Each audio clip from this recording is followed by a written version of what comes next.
Hi, Conrad. How are you? Yeah, Can you hear me? you're in quite a, yes, I can, and you're in a very impressive library there. A very impressive library. Unfortunately, it doesn't belong to me. It I belongs to the Historical Society of Quebec City, where I yes. once read a poem of my own creation. So Uh-huh. I had to use this as a backdrop, and it's kind of cool for doing Zooms also. Yeah, it But seems,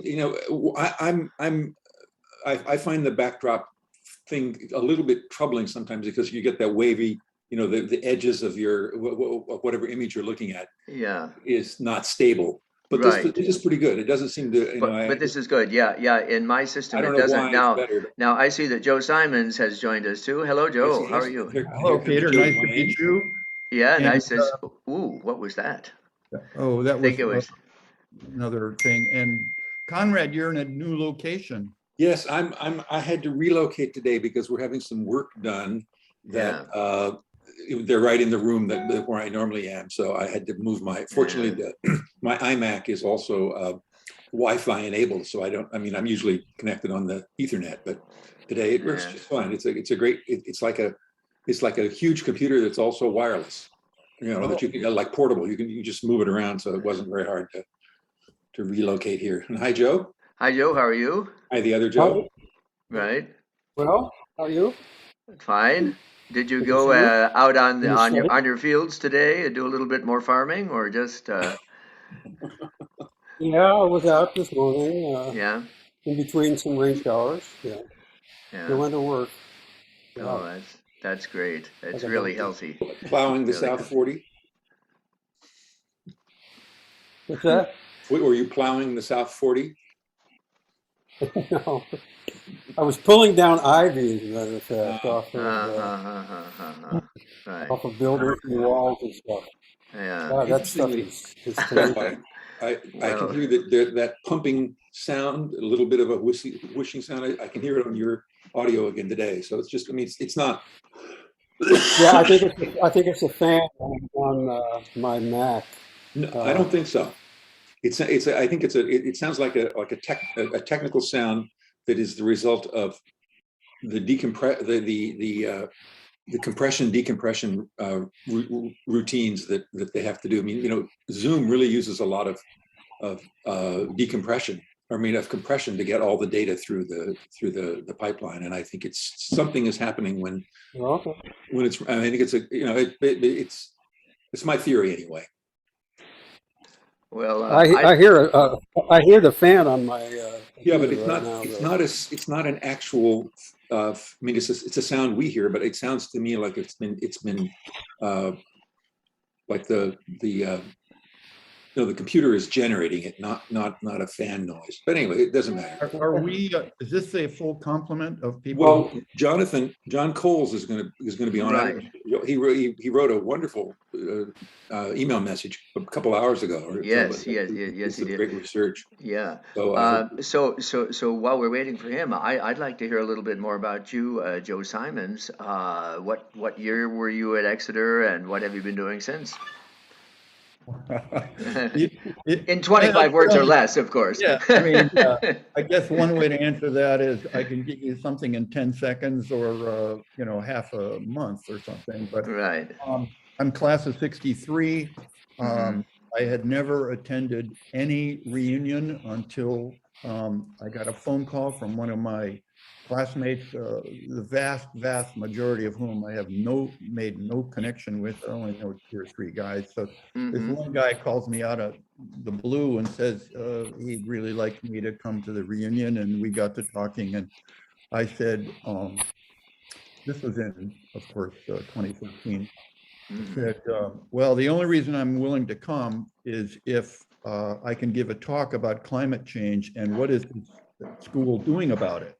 Great. Uh, and so arrangements were made, and very fancy new high-tech audiovisual system in, I think it was on the upper floor of the completely rebuilt science building. Science. Right. I know the room you're in exactly. Yeah. Mm-hmm. Huge, Yeah. and the AV system didn't work at all. It was completely fucked up. So I ended up having to kind of jury rig something so that because I had a PowerPoint presentation. And anyway, managed to, the room was filled with people, students, faculty, some administration, very well received, to the point that a number of people in my class, and I think maybe even some of the other classes that, because the reunion weekend has several classes, wanted to get together and talk about this. I think I gave it on a Thursday. That makes sense.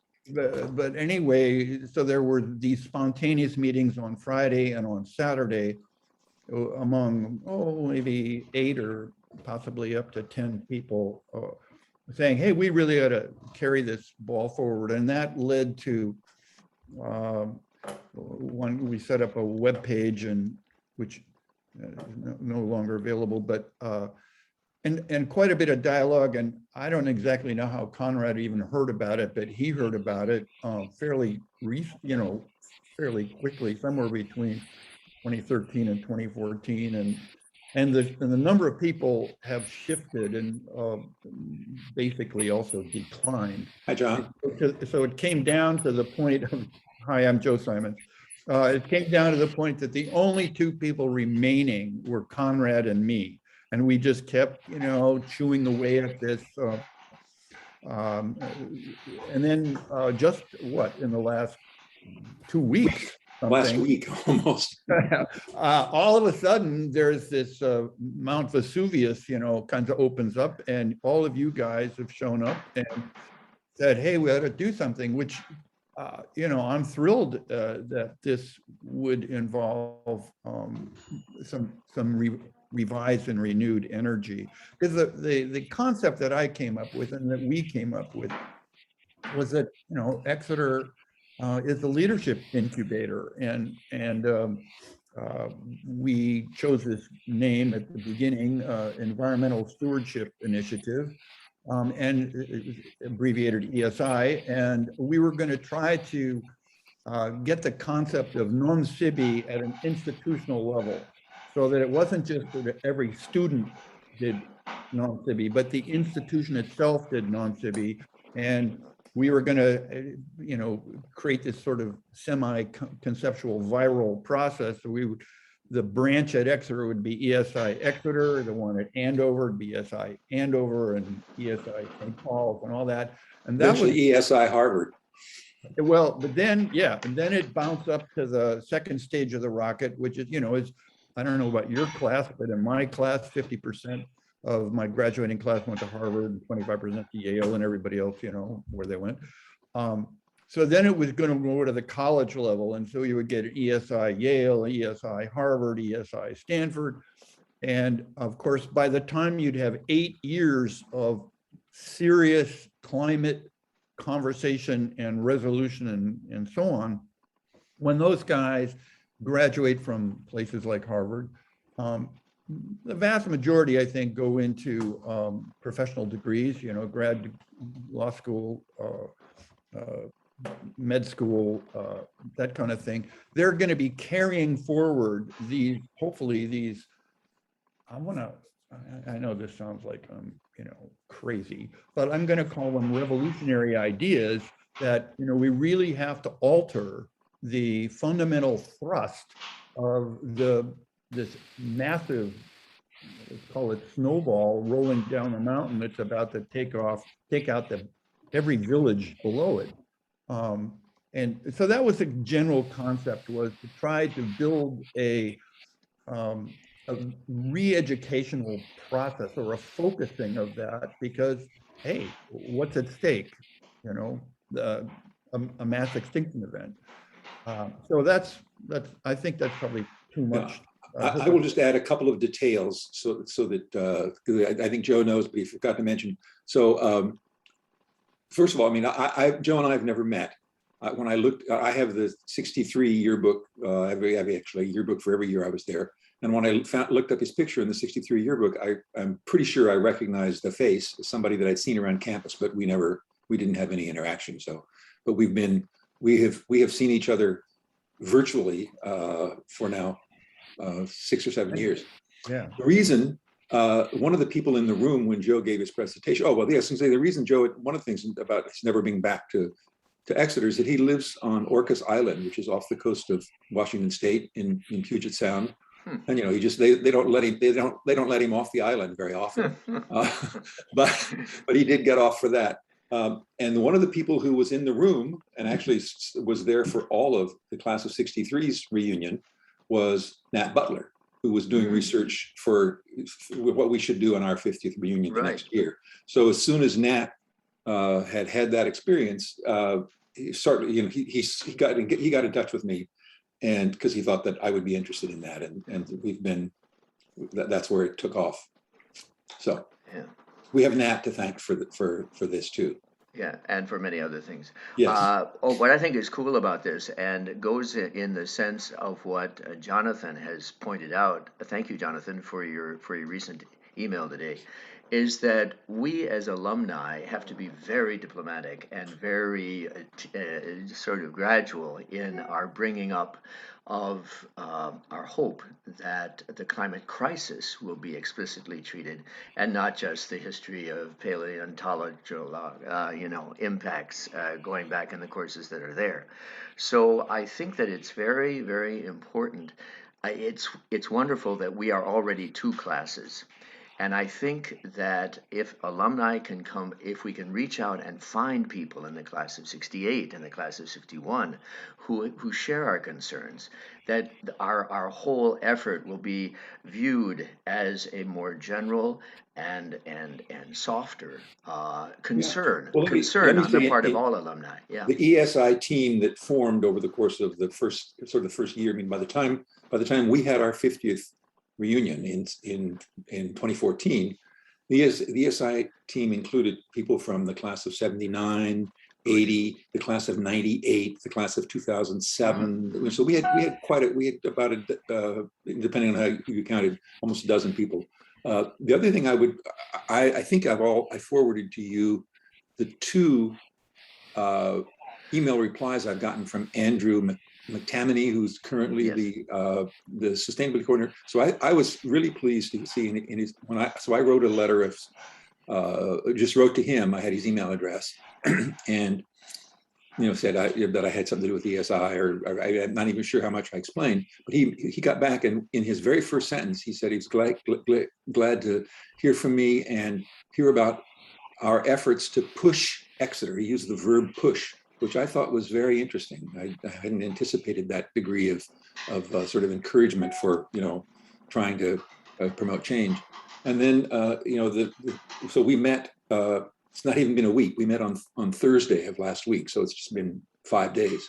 And when he wrote back the next day, he was full of very positive vibrations about what this meant. So I think he's a 2004 Exeter graduate. Mm-hmm. Teaches chemistry now, and he's been he's expressed some things that I think were more encouraging than anything we'd gotten from anybody else during all the previous several years. So that's just adding that to the mix. Yeah, I'd like to pull back because I'm sort of a newcomer to this whole conversation, and ask what are the objectives of our discussion today?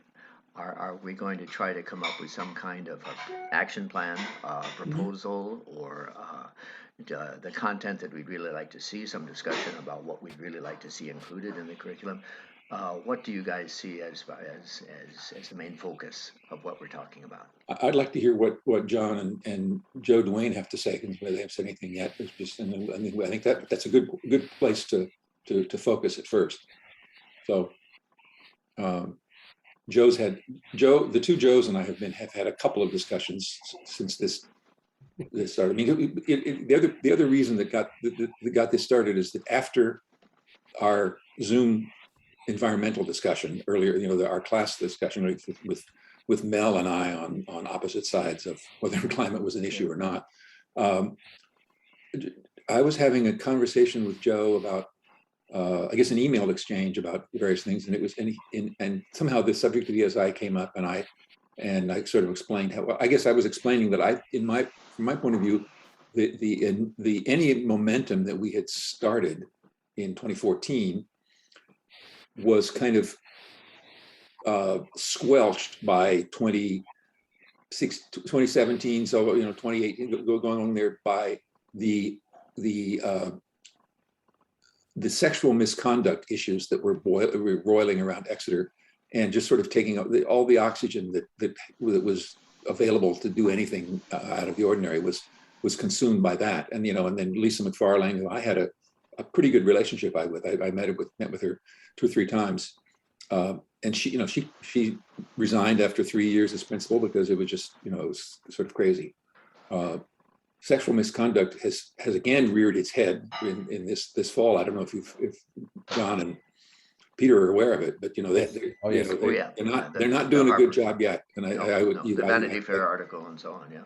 Yeah, so it's just so that's another issue that I guess the one thing I would say is that we spent a little, our notion of what we could do before was, there were, I guess this, especially as the sexual misconduct issue was, those were Exeter was getting bad publicity for its image, in the educational world, if not in the world at large.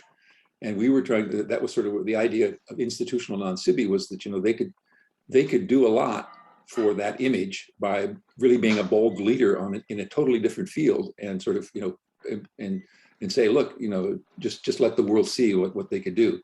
And I think that still is true. I think there's, to our knowledge, to my knowledge, there isn't any educational institution yet doing the kind of thing that when we've had discussions that we think needs to be done. So Exeter could still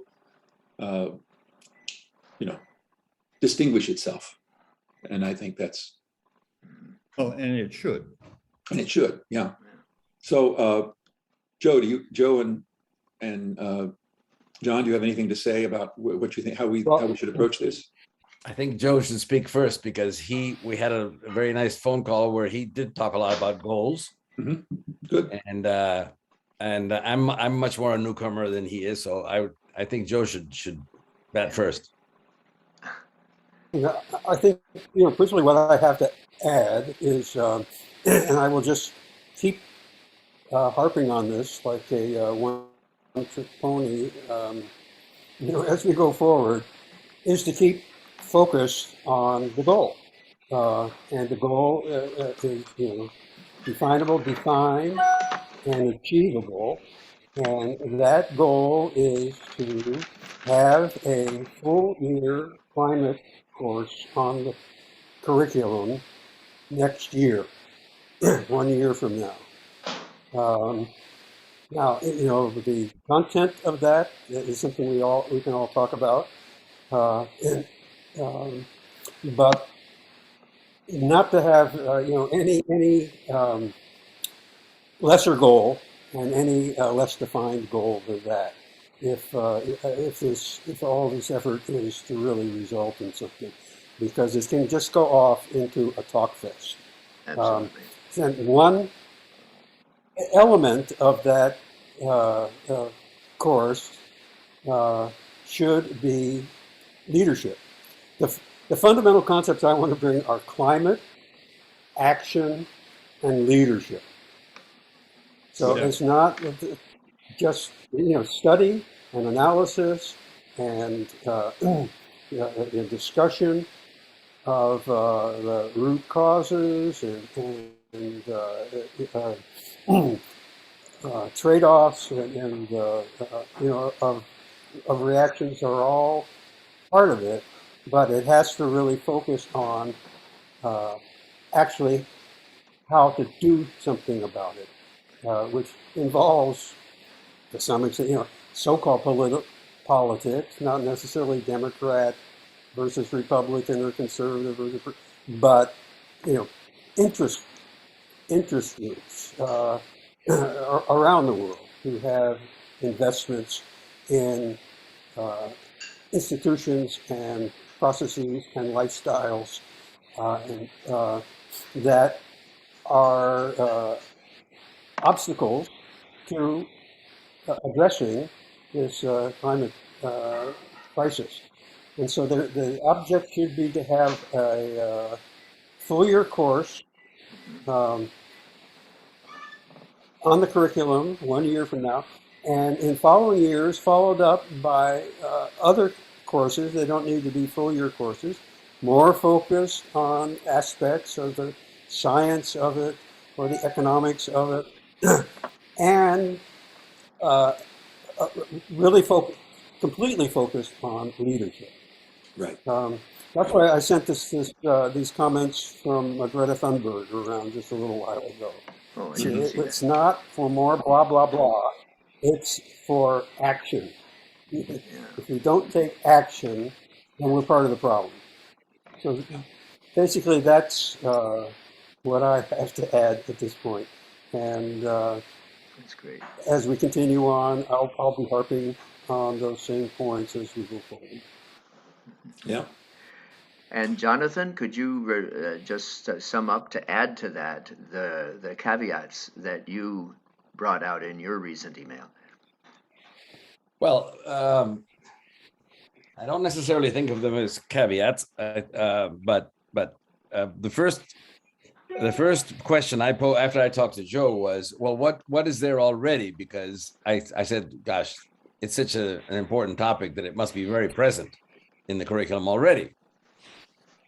Thinking it would probably be a biology, in the biology department, science and biology. So when I looked at what was going on there, looked at what's in the curriculum. I also talked to my granddaughter, and she said, "Oh yeah, there's a couple of very important courses that are electives that are very popular. But she couldn't remember the name, so I looked them up, and those are the ones I posted to you.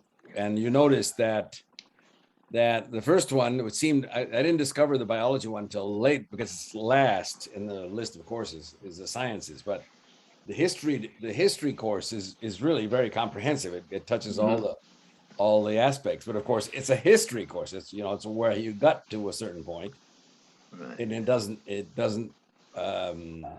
probably doesn't include the leadership aspect that Joe's talking about. No. And then, of course, I found both that chemistry and the biology courses where there has a very big emphasis on taking into account the other aspects of it, and highlighting the human responsibility behind it. The language is very much pitched to highlight the human responsibility. Mm-hmm. So that is so it did strike me that I was thinking back on my own academic experience, running schools and things, that curriculum is really it's kind of a sacred place in schools, right? It's kind of the heart of what a faculty takes care of, and it's considered very much an academic area, so that efforts by non-academics or people to propose very specific things in the area of curriculum tend to face a lot of resistance. Mhm. And that led me to think that, okay, I'm not sure I would state the goal the way Joe states it, about of having the goal be a course necessarily, because a course is an elective course. A course, I think we're talking about something at the level that Exeter, that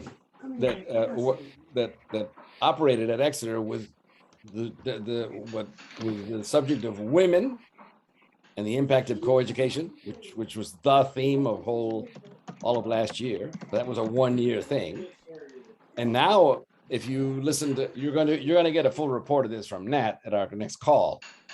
But in the principal's report, he not only spent a good bit of time talking about the sexual misconduct.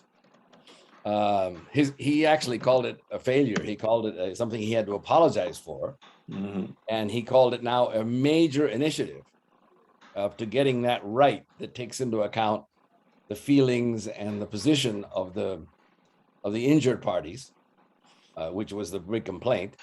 But he highlighted over and over and over the theme of anti-racism.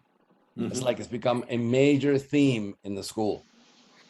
I think what we're really looking for is through the different stakeholders of the school is to elevate the climate crisis to the point that it exemplifies better than anything else non-civi.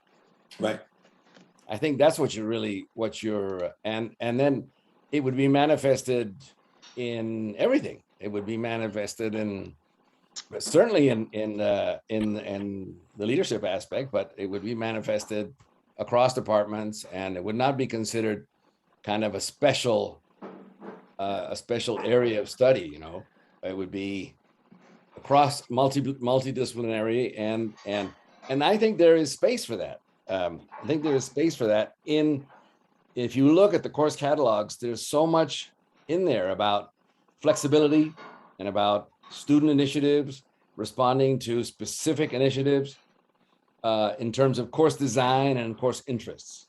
The students that want, to study something specific in a certain way have lots of room to present those ideas and getting faculty to support them and create the courses that respond to that, the study plans. I'd like to cut in here, if I could, Jonathan, and say that I think Joe's idea of a course as a medium-term objective is very good, but something really dramatic could be proposed to kickstart the whole process. Earth Day, the 52nd Earth Day, will be celebrated on April 22nd. We could militate as a group of well-meaning but very polite and diplomatic alumni for a massive event to be held on the Exeter campus on April 22nd, led by the students. The leadership would come from the students. We could just plant the germ of this idea in collaboration with selected professors from the various branches of the faculty that directly impinge upon the environmental crisis. And that, I think, would develop a groundswell of demand for the course that we could give in the fall of 2022. I don't know what you think about that as an idea. Well, I think Conrad could tell us, the history. There have been climate days at Exeter where they've done just that. Five years day. of They've it. brought in top speakers from around the world, and a full day. So that has been tried, but that has come and gone. That's one day a year, and nothing has developed from that ongoing. But I think we talked in our earlier smaller group sessions about the need to bring in alumni from other classes. So as well as there has to be a faculty champion or two or three that is passionate about this and is going to carry it. So alumni, faculty, and students. As I understand, what really pushed this sex abuse misconduct to the level it's at now is the students themselves. Right. Right. And so I think it's, we need to identify, the energy, the passion, the focus among the student body and coordinate with that and support that and have it led really from students and faculty, with our support underneath. I have a. But definitely, as John said, it's more than a course.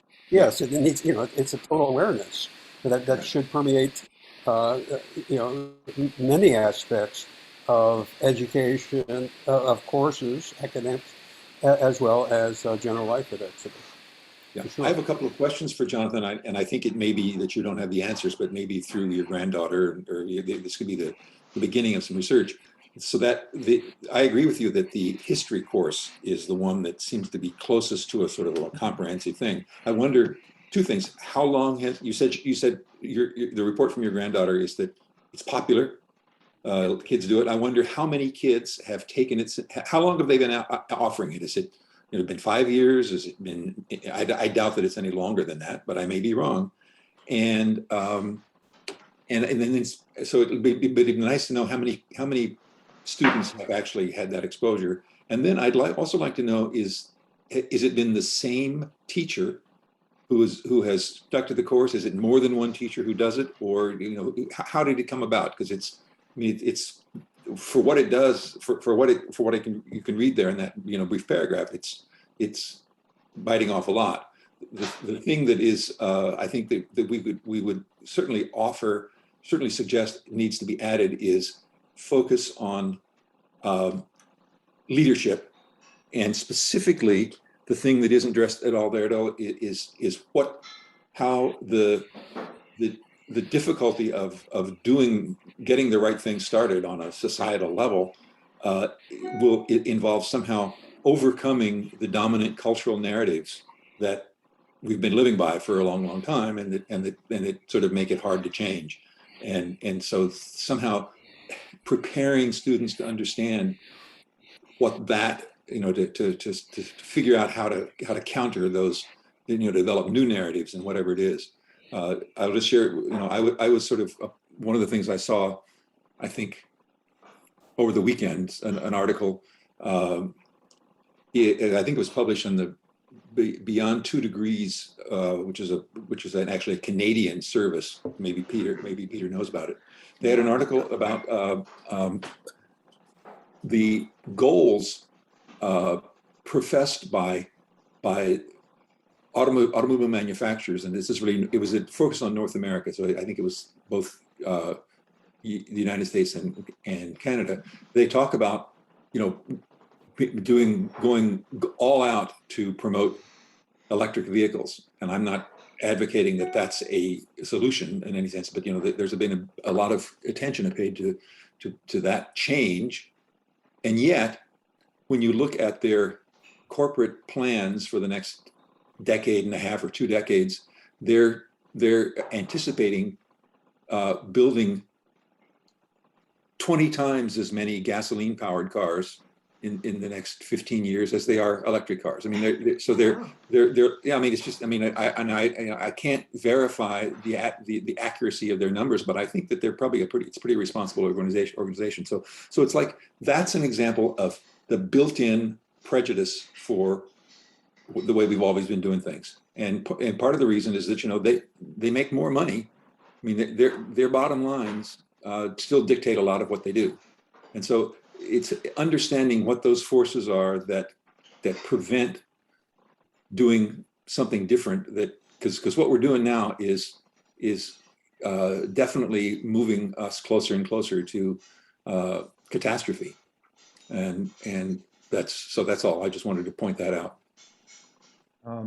One thing that we did talk about years ago was augmenting the two poles that John Philip talked about of goodness and knowledge with a third pole, which we called wisdom. Mm-hmm. And that really possibly could be seen to fall under goodness, but actually I think wisdom is a more important, or I don't know, worth it. The point is, though, that following up on what Conrad was saying, the really deep issue here that nobody wants to touch is fundamental mythologies that go along with Western civilization. And so I can see why a history class might be a place that would try to wrap their arms around all this, but it's so much bigger, just like what you were saying, that we have this imperative that humans are different from every other species and every other element of the planet, and therefore not only different, but superior, and so that the rest of the planet, its species, its what we call resources and all that stuff is for us to play with as if we were children. And of course, that's what we've been doing. And I think one of the really big aspects of this transformation is to move past knowledge. We don't need any more knowledge. we got the knowledge. But, you know, there's standard thing that organizations do when they don't want to face something is let's have another committee study it and just kick the can down the road. So I think that's where Greta comes in with her blah, blah, blah, and the whole idea of wanting to take some specific action, like Joe is suggesting, of having a goal of a class. And I'm wondering to what extent we need to have some real ongoing connection with, say, your granddaughter or other students there to make this kind of a bottom-up issue. Because my understanding is people in that age demographic are more and more sensitive to what is, you know, going to be their future, and they aren't happy about it. And I think that the school really ought to be responsive to its primary. See, sometimes I thought that its primary customer base were the students, but I'm thinking that the students are just fodder for the alumni, because what the whole point of the alumni association, in my humble opinion, is to get money. And so they have these reunions and all these things that bring people together. And by the way, bring your credit card or your checkbook. And that alone is a way of misunderstanding and misdirecting the really important energies that say, we are not doing this right. We are in fact doing it wrong. And we have to take ownership of that and shift it. And I agree that that's a message nobody wants to hear. Yeah. So I'd like to follow up that with just the notion of what comes from the students. I know Joe, and I think Joe Dwayne too, maybe, and maybe Peter's. I think maybe Jonathan hasn't heard it, but I'll be very quick about it. So one of the first changes that we were instrumental in making, and I probably had a big role of it, and it was the Climate Action Day came about because of a meeting that was held in the science, around the science Harkness table in early 2014, with about a dozen faculty members that Betsy Stevens, who was then the sustainability coordinator, had called. She called them up and got people who wanted to come, and we had about 4 or 5 members of the ESI team there at that time, people who were close enough to Exeter to get there. And the idea that for Climate Action Day came out of that meeting. That was in, as I said, that was in, I think probably March of 2014. And the first Climate Action Day was in February of 2015. The keynote speaker that Exeter got for its first Climate Action Day was Bill McKibben. I hope you all know the importance of Bill McKibben. I mean, so they went right to the top. He gave one of his, typical stem winder speeches. He was really good. They have, and the other thing I would say is that it was the way this was modeled on Martin Luther King Day, which has a keynote speaker, and then they invite, I don't know, 20, probably closer to 30 or maybe even more people. About half of them are Exeter graduates or are alums, and half of them are not, don't have a connection to Exeter, but they're specialists in various fields that pertain to whatever the subject matter is that they're trying to address. Then the very last of the Climate Action Days was 5 years later or 4 years later. So that was 2015, and then in 16, 17, 18, and then 2019 was the 5th Climate Action Day. And this is the real point of the story. The keynote speaker that day was a woman named Co Barrett, who was one of 3 co-chairs of the IPCC. So, I mean, they're there. They went to the top, got one of the top members of the IPCC, and she's the American. The other 2 co-chairs were from other countries. I'm not sure. She gave a very nice presentation. I was invited. I was doing something else for that weekend too. So there was a dinner at Rawson's residence the night before, and I ended up sitting next to Co Barrett. I didn't know who she was, but I think she came and sat next to me. But we had a good talk. Then I got there early for her keynote address the next day, and there was at least 20 minutes before it started. So she saw me sitting there in the 3rd row or something, and came down and sat next to me. We talked, quite a bit more then. The one thing, so this was in 2019, so that's in the sort of spring. I think it was maybe in May. It certainly was in April. It was in April maybe, and they would and the IPCC had issued its sort of challenge to the world just a few months before in October of 2018, when they, rather than just give one of their typical reports, that was when they said the Paris Peace Accord agreement for for a limiting warming to 2%, and then with the sort of added on at Paris, they said, well, but 1.5% would be better. Well, this was an IPCC report, had the weight of the IPCC behind it, and they said 2 degrees is too much warming. The goal has to be 1.5 and this was in 2018, with reaching 50% reduction in CO2 emissions by 2030, 12 years in the future, and then 0%, down to zero, no emissions after 2050. And the one thing that I thought was, so she gave a speech and talked about it, and then there was a very slick, very polished video that the IPCC had produced, probably 7 or 8 minutes maybe. It was very nice. The one thing that I thought was not sufficient about that whole address was that the absolute difficulty of reaching those goals was not sufficiently emphasized. It's like, I mean, they said these are the goals, but they didn't say, this is going to be really hard, folks. So it's not like anything we've ever done before. But after her talk, after her keynote address was finished, there were maybe 10 minutes or so for questions, maybe 15. The questions were spectacular. Interestingly, I think at least the first 5, if not the first 6, were from women, female students rather than boys. But by far, so every time the student asked a question, there was, the friends and all would sort of applaud, and the students were really involved in what was going on. This was in the new what we used to call the chapel, but it's now called the Assembly Hall, I think. It's got a balcony. So the next to last question was by far the one that got the most reaction.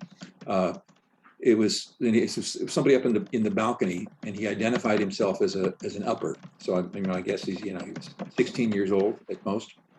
And he said his question was just a sort of a rhetorical question. He says, can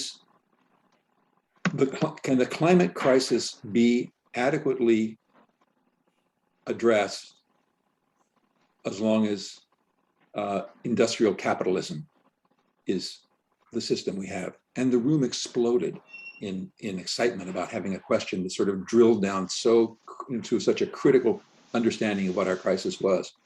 And the only thing is, so she had a lapel mic, so she could walk back and forth, and she sort of walked back and forth across the stage as the crowd. It took them a while to quiet down, because this had really stirred people up. And then she said, so finally, when they got quiet enough, she sort of stopped pacing and looked out at the crowd, and she said, well, the IPCC can't take a position, or won't take a position on a political question like that, and pause. And then she looked out and she says, but I think things have to change. And that satisfied people. But I think what this is, so that shows that among the student body in 2019, there was a pretty firm understanding of how, what we were up against, that came from a 16-year-old student. So I think that I share that because I think it was, that's going to be there. It was there then, and it's still there, I'm sure. So, Yeah. I'd like to get back to Joe's excellent point about somehow developing leadership in the student body. And I just posted something in the chat section, which says that there are 16 environmental clubs on the Exeter campus today. Mm-hmm. And that the students do all sorts of things, not just Climate Day, but all sorts of other things. This leadership question is fundamental not only for the environmental crisis, but for the horror that is going on in Washington politically. Mm-hmm. And we are really, and this is probably going to be the subject, Joe Simons, of our next Zoom as a class, what is going to happen to American democracy if Trump is elected in 2024. So leadership is actually even almost more important than the environmental crisis. So as alumni, we of course don't have the right to impose a course content, but we do have the right to offer scholarships. A scholarship for to a student to, in every course possible when there is a term paper, to somehow talk about the issues of how we develop leadership in the environment. We could also find out who is going to be the valedictorian and sit down with them and suggest, wouldn't you like to talk about climate as part of the responsibility of your class as you go out into the world? So I really think that the whole idea of the political environment, not just the specter of industrial capitalism, but the whole specter of intentional ill will in government, is the real threat behind the climate crisis. So we've got those two things, the profitability of gasoline-powered vehicles and the profitability of just being evil. And the Exeter classes that we're looking at now have the potential of cultivating the true leaders that we need for the future. So I just wanted to emphasize that leadership really is, I think, at the heart of all of this. And if we as alumni can just sort of carry that theme forward, maybe that will give a sort of new energy to the whole process. Mhm. Sure. I mean, I think if requests along that line were coming from students and also from alums saying the same thing, then the faculty members who are in charge of developing the curriculum, they're going to, whatever curriculum they do, would take that into account. I hope that would be they would be responding to something that they felt was rather organic.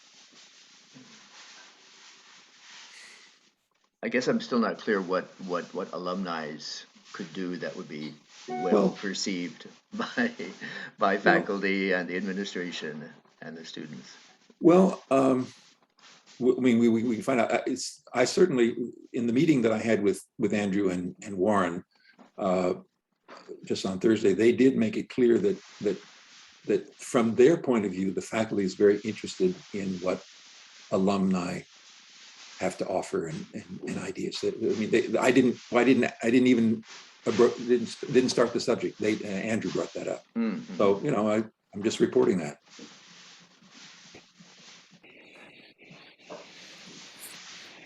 Yeah, I'm reading. I think what excuse me, this is Jonathan. I hope I'm not interrupting. I'm reading what Peter posted, and it's very powerful, very, very powerful, because there's a lot of things going on, a lot of programs, hikes, and all kinds of groups, and they have a mission statement. And when I read the mission statement, I think the problem seems to be that the emphasis on stewardship, which, by the way, is also in the title of Environmental Stewardship Initiative, right? Somehow is not enough, because we're not at a point where we're stewarding something that already works. We're at a point where it doesn't work. We get it to a point where we can steward something that's self-sustaining. Right. You know what I mean? Stewardship is really not the issue right now. Very good point. Yeah, the S should stand for sustainability and not for stewardship. That's right. Yeah. Well, I mean, sustainability has been pretty much co-opted for wrong thinking. Stewardship came from, I believe it was in 2004. Tom Hassan was vice principal before he was principal. Mm-hmm. And when he was vice principal, he was, I think, put in charge of the committee to do something about to issue an academy position about some environmental thing. And so what they came up with was something they called the Environmental Stewardship Plan or something like that. It was a statement on environmental stewardship. So that was, and it was on the website.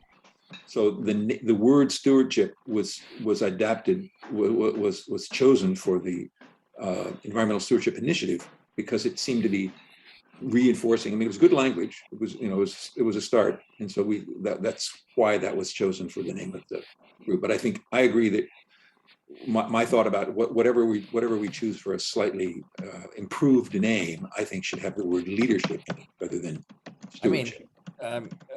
definitely stewardship requires leadership, but stewardship by itself doesn't give you leadership. No, right? I agree. Right. You've got to move things Right. to another place.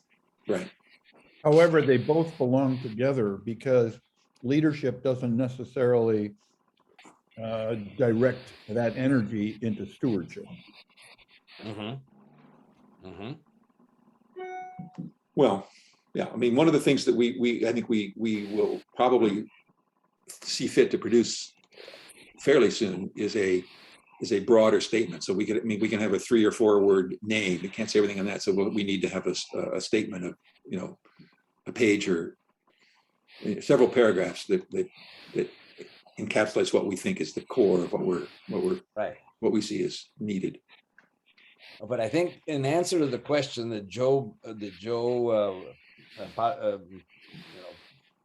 brought up earlier about, you know, how many faculty, how many students, how many of the stakeholders are already sensitive and very would be very interested in more mobilization and coordination than a lot of people. Yeah. There are a lot of people that are already thinking about this day and night. Do you think your granddaughter has any idea about that, or how would we get that information? I'll ask her, but she is definitely not one of the ones who, because of her background, a very conservative background, I don't think she's anywhere near as motivated as probably a lot of her peers are. Maybe she would volunteer the name of somebody who she thinks is more motivated. I will definitely ask her. Yeah. Or maybe these faculty members, we have to ask the same question to the faculty members. Yes. Well, I just sent Jim Rogers a little message right now because he's going to talk to Jack Kearney to ask him about the faculty on who's interested and who. So I asked him specifically, we're interested in knowing who the teachers are in these courses we found and how long they've been teaching these things. Good. How popular those courses have been, all the questions you just brought up. So Good. We should get at least Jack Kearney's point of view on those points. Jonathan, this is a time to ask. The name Jim Rogers came up at some point in the last 2 or 3 years. You know, I forget where it was, and I thought somebody said that he had been a trustee. He was president of the trustees for about 10 years. He was president. Okay, I go. So he was good. So in other words, he is an insider in a way that we're not. Oh, very, very, very much so. He talks. Well, I just wanted to get every month to the principal. He's also the leading prep school architect. Right. Considered the guy who's done most work for secondary schools and the best work. Yeah. And he cares deeply about it. I mean, and he had a lot to do with all these transitions that happened recently. And so he must have been the president of the trustees before Tom, somebody who the president at the time in 2013, when there was a debate between students and trustees about divestment, was not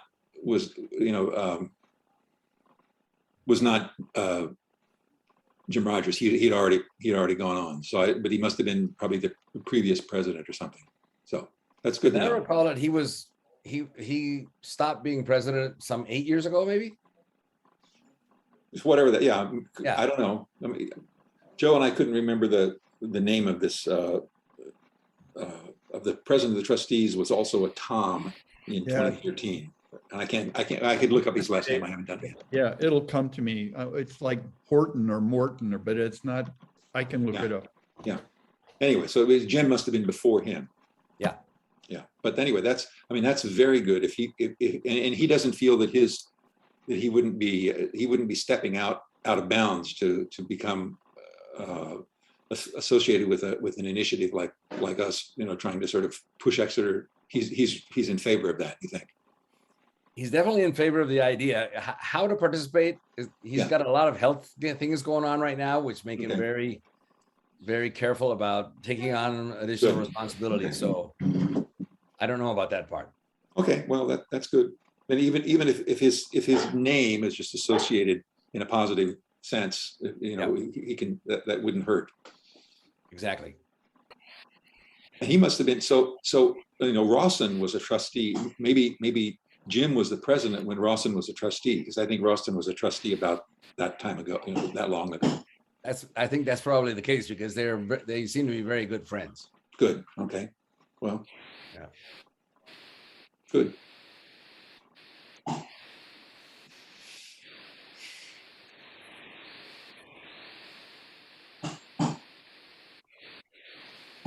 So where do we go from here?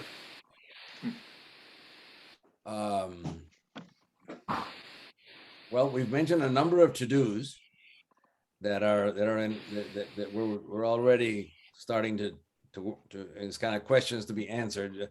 Conrad was talking about, writing something down. Mm-hmm. I thought that's really good, and getting that. So, and then we're also looking for more information. So we're looking for somebody we can talk to among the students, and I think we definitely need to talk to the faculty to select. We have to find 3 or 4 faculty members we can talk to. Right. I in some message I sent to some of you, I don't know if it's to all of you, I have not yet received a reply from Andrew McTammany to the last, when I respond, he wrote back to me on Friday morning and I wrote back Friday afternoon, but I haven't received a reply to that. But I was, we had been thinking about asking for to meet with him again. They certainly want his message that came Friday morning was that he was looking forward to continuing the conversation. And I think, I think he would be open to having it enlarged to more people and do it with Zoom. So should I, maybe we should think about what I should request, how soon I should request and who I should. And I was thinking that, we could ask them, say, we're interested, a few more people, we want to meet with you. And if there are other faculty members that you think should be included in that conversation, you should feel free to invite them. And when do you think we could do that? If maybe if later this week is too early, then when would be the appropriate time? And that's kind of I don't want to. My guess is that trying to get it into this, there were 3 days remaining in this week, may be a little bit difficult. But so it could be an open-ended invitation to doing something. And I actually, when I wrote him, I asked him if Exeter might have a Zoom account that we could use, but I don't think we need that, because Jonathan, you said you have a Zoom account too. Yes. So we have, And I do too. I mean, this is what we're on today. Yeah. So. Yeah, exactly. So I know. So so we, between the 5 of us, there are 2 Zoom accounts. So we don't need a Zoom account from Exeter. Yeah. But I think I could mention that and find them, say, are you interested in? Are there some other faculty members that you want to add and you want to meet with us? Because we have some things to talk about. And I suppose, if by then we had a draft or a statement that we were happy to share with them about sort of what we're thinking about, that we can distribute that even ahead of time. Yes. And as far as for I would nominate the 2 Joes to collaborate on a statement, perhaps, if that's or have only one of you. I mean, but I think that would be take a first crack at it if you would be so inclined. Or Peter, I don't want to. I want to spread it around a little bit and get other people's sensibilities. And I'm going to be happy to be, let's say, an editor or reviewer or something, but I'm reluctant to take on the responsibility of initiating this document, because everybody else on this call is, part of the same class and each other better. And I sort of feel like I don't want to be the leader. Just because I started something in 2013 doesn't mean, I own it or even want to own it. In fact, I don't want to own it. I want Exeter to own it. Right. Yeah. Well, Joe, do you want to do I'd really like to. Pardon? I said, do you want to do a first draft? No, I want Joe Simons to, despite what he's just said, Yeah. because I really, you know, I don't have really the depth or, you know, the level of experience that, you know, Joe's had. It's completely immaterial that he's class of Right. 63. Well, I think, it's even an argument that he do it because automatically we have something that is multi-class. I mean, I don't buy your yeah. argument at all, Joe. And Uh, but I think yeah, you're outvoted, it Joe. doesn't, it certainly does not make you a leader or an owner of it. You know, by the right. No, time, yeah, you know, we tear it to shreds, yeah. you know, Yeah. it won't be But recognizable as you're working. but are It's a we good place to start. are we underestimating the role that students as future leaders can play in this whole process from right now? And if we can reach out to the president of Absolutely two or not. three of these 16 clubs and say, hey, we're going to have a really freewheeling Zoom with McTammany and a few of us other alumni, we're concerned, but we don't know where to begin, what the students feel, where you'd like us to help. That, I think, would be an incredible addition to the focus that we want. We want to use our resources, which are actually fairly vast, in the right place. And the students are the ones who can tell us.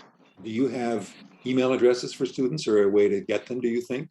You know, I mean, that's, I love the idea, just practically how we're going to do that. Yeah. I will make an effort through my connection, but I asked you, please protect my granddaughter. I don't want to get my granddaughter in Yeah. trouble she doesn't want to get into. Right. Yeah. And she's just a first year student, so she probably isn't in a leadership position. Oh, Second year. second year Yeah, she's already. an Okay. upper now. Yeah. Okay. She's an upper. Good. Okay. Good. Good. So Peter, are you willing to take a crack at the draft? At the draft, I'm willing to try to reach out to some of these clubs and find out what's happening there. I'm not Okay, sure that's we're ready to do a draft. Yeah, that's the part that I'm having because I didn't take that many notes and I'm thinking, Oh, well, I I'm would, recording this. I'm recording this whole thing. So I'll be sending you the video of this call. But our objective is 1 year from now. And I would really think that, instead of looking at the end of this week and so on, that we can, take 3 weeks or 4 weeks to really get all of our people lined up and all of the issues lined up yeah. with an agenda and open it up for discussion and then accept the kind of majority tendency that comes out of everybody's ideas. That's what I'd like to see, because otherwise it will be more blah blah and maybe miss the point. I mean, I had just suggested that we might at some point, if we had something that we could submit to people who are going to be on a talk in the future, send it around so they'd have something to look at as opposed to just being invited to something that they don't know quite what it is. So as soon as we can pull that together, whether if that's going to take a couple of weeks, then that's what it is. I don't want to rush it. I think we should. Yeah, We should. I would see it more as an agenda, like we often have Okay, for our class Zooms. Yeah. I'll do a first draft. Okay, great, Joe. Thanks. Good. The other person we should I'll do a really. first draft. Yeah. Thanks, Joe. The other person we should draw in is, of course, Nat Butler, who has his ear to the ground very closely with all sorts of administrative and educational units at Exeter, and I'm sure that he could help us when we meet together to find this direction. I brought Nat in earlier. He's one of the first people I talked to. But he's very supportive, generally. Right. But I don't, with his bandwidth right now, he's involved in so many things. It didn't seem that he, would have the time and energy at this time to participate at the level that we're participating. So he's on board. He knows what we're doing. He's completely supportive. But it's just a little early to bring him in. Yeah. I was going to say I will throw out something for everybody to start working off. Okay, good. But I'm going to continue to stress urgency. Right. Yeah, I think. So as we move along, just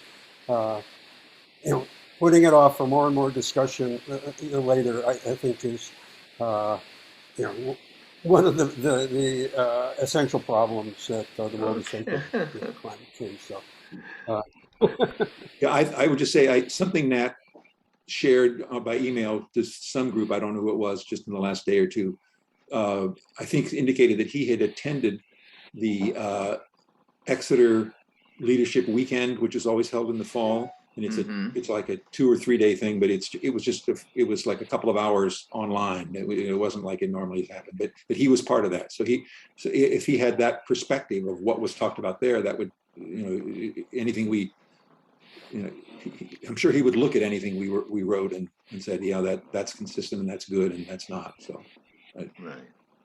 Right. I think we're at the point that we have to divide up our responsibilities. Mhm. Thanks especially to Joe for volunteering to draft the first round of our concerns.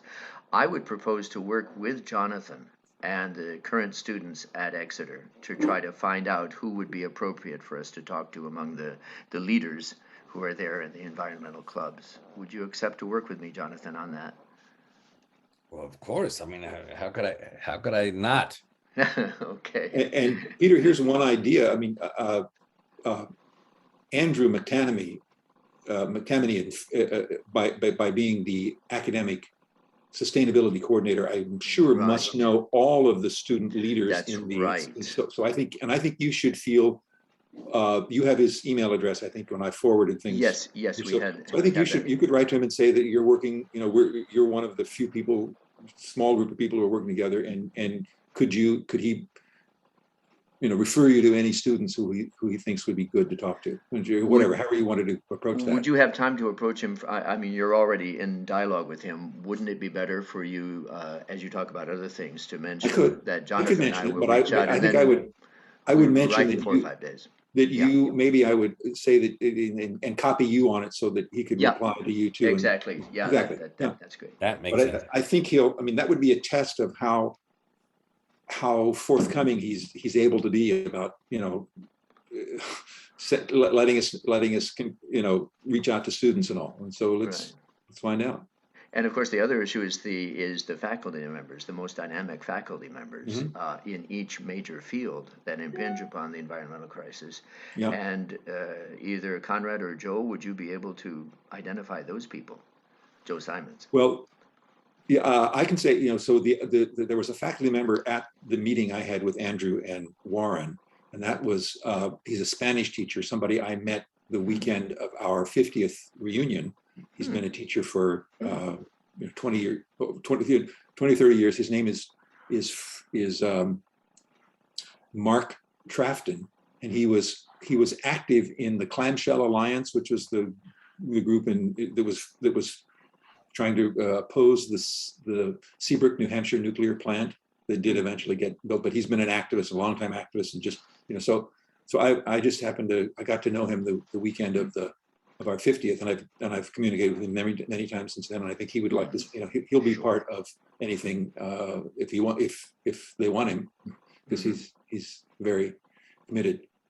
So Conrad. I could reach out to Betsy Stevens, who is no longer doing environmental coordination, but she was a contact back in 2013, and we met with her. And I know her heart is engaged in environmental issues, so she might be able to be a contact with some of the student groups. Yeah, I think Andrew mentioned that she is still on I think what he called the sustainability committee.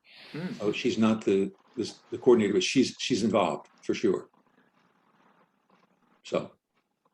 So Conrad, I think I missed Andrew McTamney is Mac Tammany, like Tammany Hall. Mac Just put an Tammany. MC in front of it. Right. And I have been writing with a capital T, but I'm not, on the Exeter website, it's with a lowercase t. So I'm not sure I haven't asked him how he spells his name, but he is a teacher at Exeter.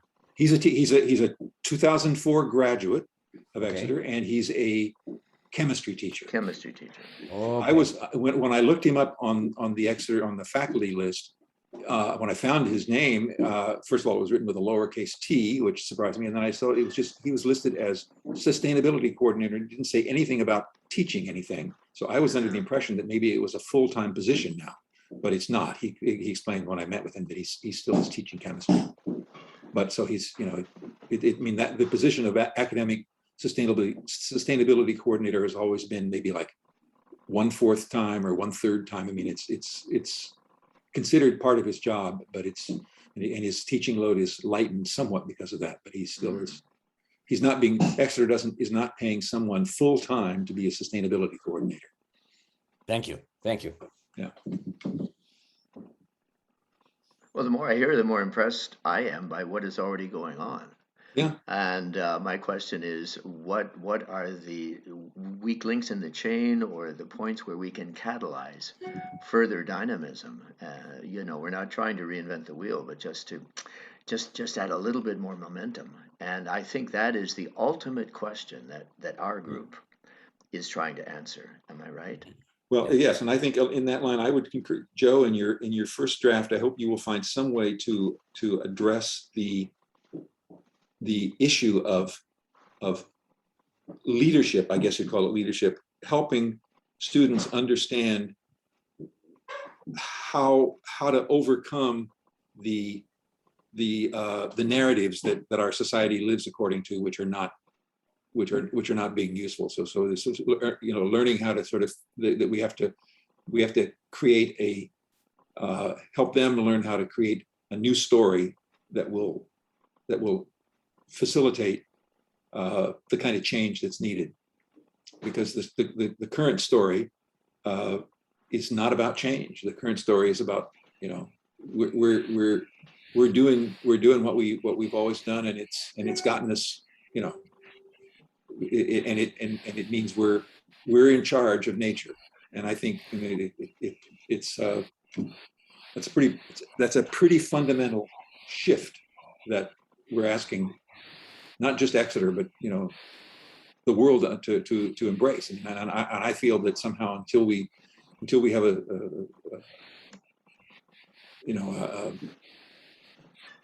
enough people, you know, willing to think differently, we're not going to be making the kind of headway we want, because it's, you know, they're still keyed into. So anyway, I think we need to try to find the language to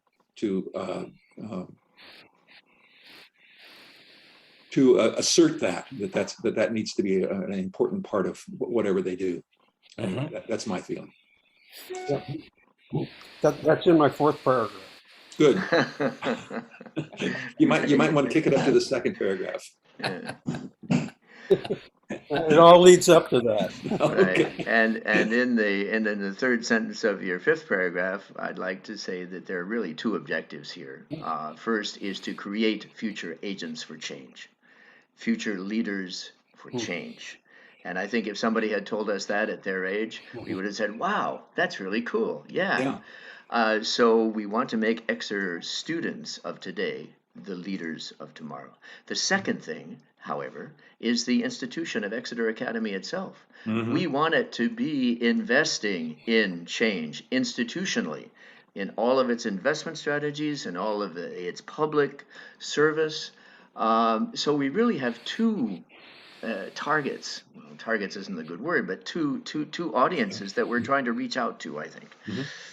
And that should be in paragraph 5, maybe, Joe. Yeah.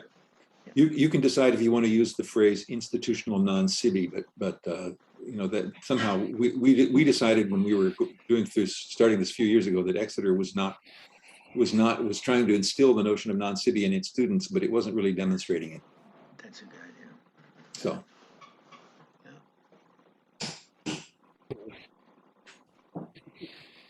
Not walking our talk. Exactly. That's another way of putting it. Yeah.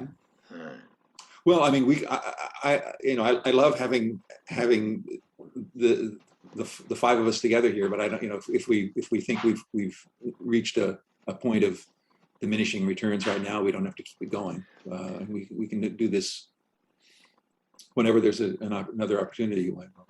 Well, Great. I just want to say something about Conrad's statement that, you know, we are not sort of external to nature and controlling nature. And I agree with that. We are part of nature, yeah. But we do have a stewardship role, because we're the only ones, the only beings in creation who have the capability of long-term planning. That's right. And of improving ourselves. But so that means to follow your logic that non-sibi is a good term, but Theos, the other great slogan of Exeter, no longer applies. It's not through the grace of God.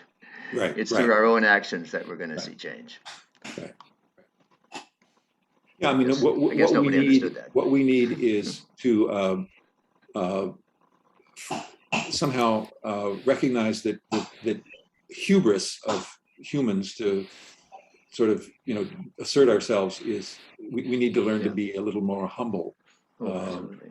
about our place among the other life forms that make up Earth. Mhm. The living Earth, and we're certainly part of it. Yeah.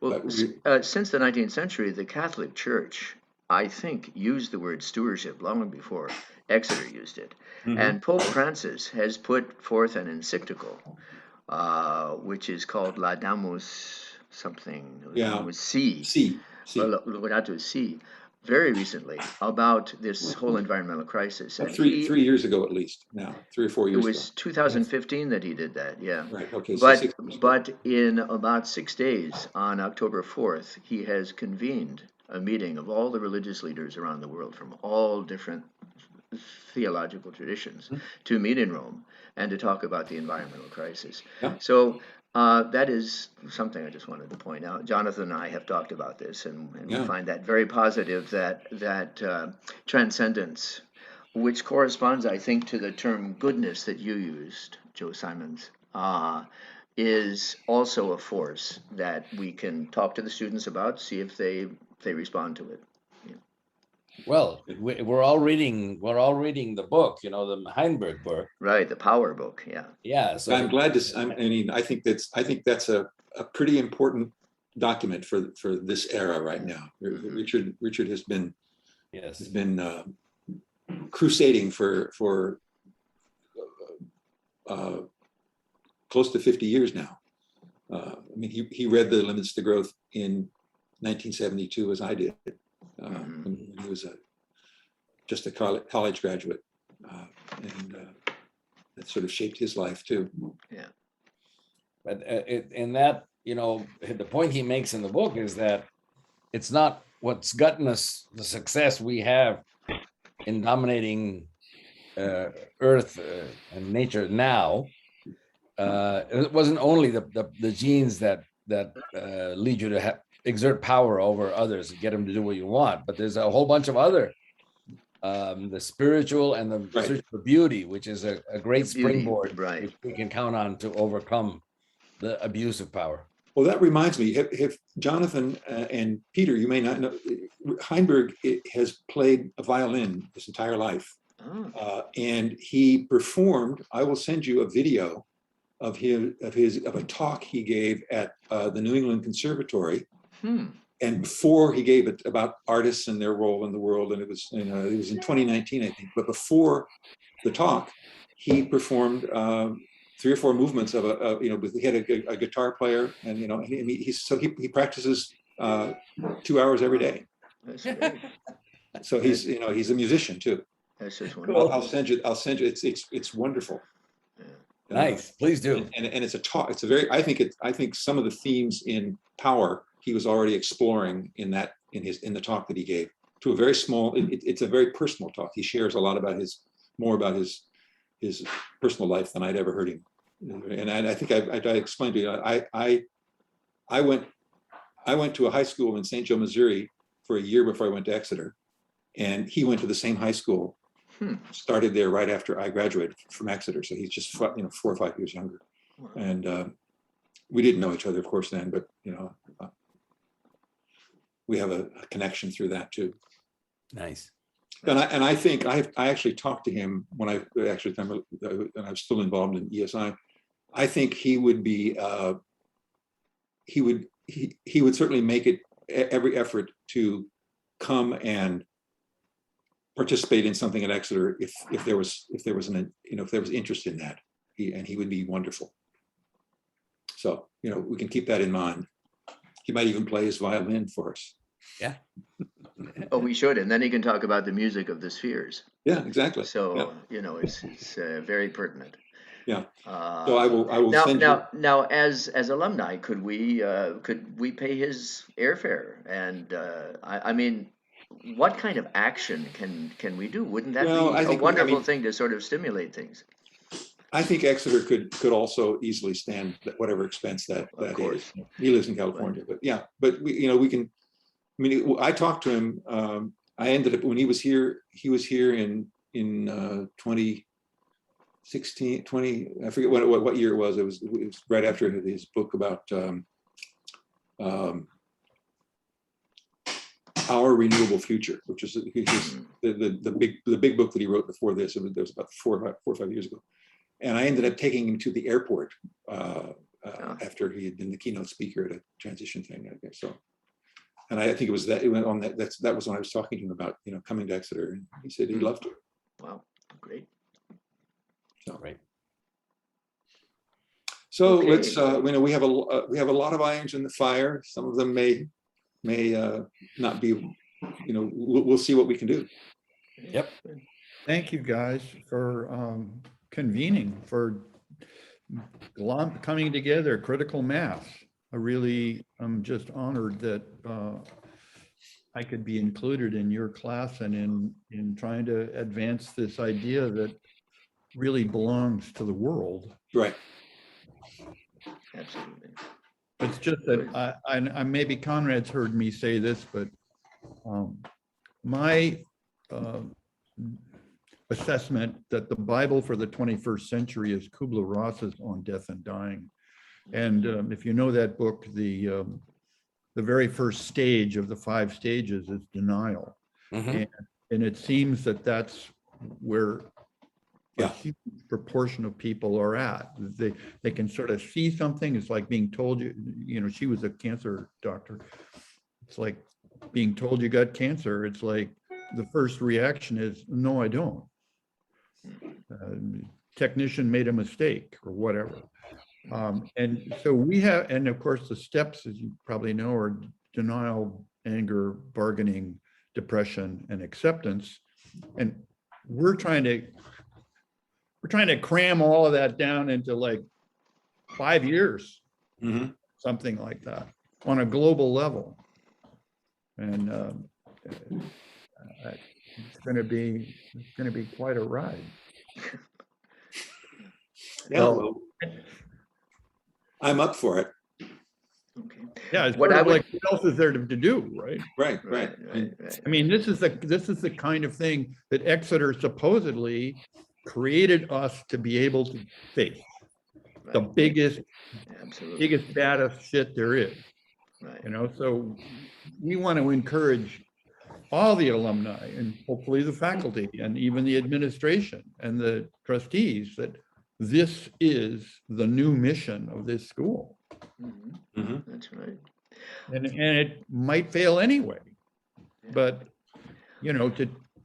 I don't know, I don't want to get cynical here, but the whole structure of a liberal arts prep school education really needs to be, let's call it modified or structured around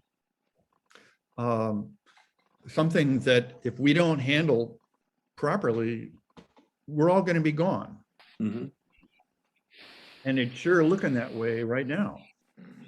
So, and that makes you angry, right? I mean, we have to Yeah. channel that anger.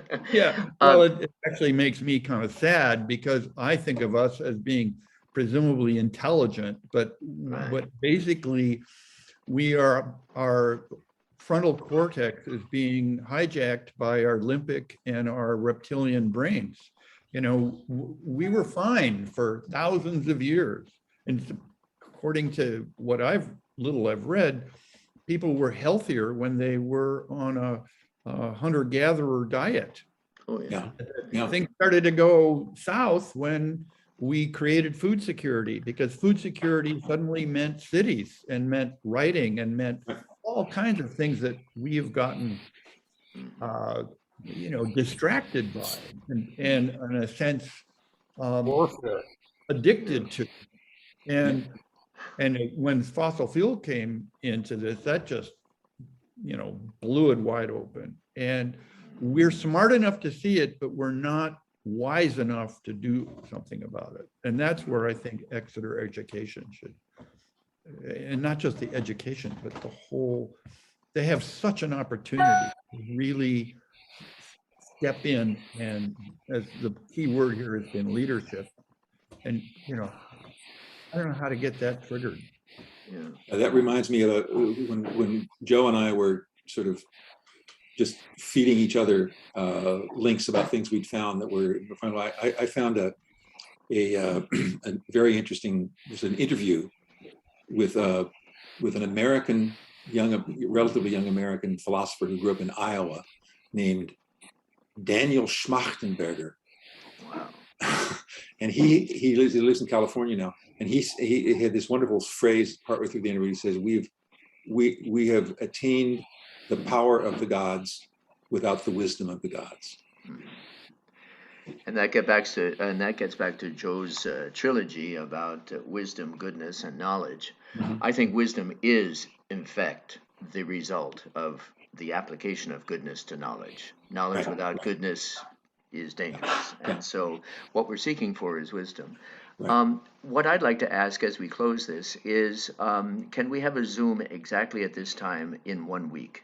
And we'll do all of the bush beating before then, exchange what we find through emails as we build up, invite as many other people to the Harkness table behind me as possible for the next Zoom, and get the ball rolling, because it is urgent, as Joe says. Will you all be free at that time? Would that be a good time? Yeah, works for me. I will be, Yep. I think. Okay. We could adjust the time in case some key people, like maybe Andrew McTamaney, will be in class or something. We can Right. adjust it, but let's target 1 week from now. Yeah. If that's Just so you should know, I think maybe all know that I'm in treatment. I've been in treatment for a number of years now at Dana-Farber Cancer Institute for a condition that I am being managed. But when I have to go in for anything like that, it's always on a Tuesday. Oh, okay. So it could be that there would be a Tuesday in the future that this wouldn't work, but that's Okay. probably not going to be for another 3 or 4 weeks now. So Okay. last week I was in, but Thank you, Peter. That sounds great. yeah, Okay. Great. yeah. This is wonderful, and we'll burn up the airwaves between now and then with emails. All right. Bye-bye. Thank you, Good. everyone. Bye-bye. Thank you. And I'll be sending out the video of this call to all of you, so you can review it if you need to, Great. and or share it with other people, like maybe Nat or something. Okay. Thanks, everybody. Okay. Take care. Okay. Bye-bye. Bye for now. Bye for Bye-bye. now.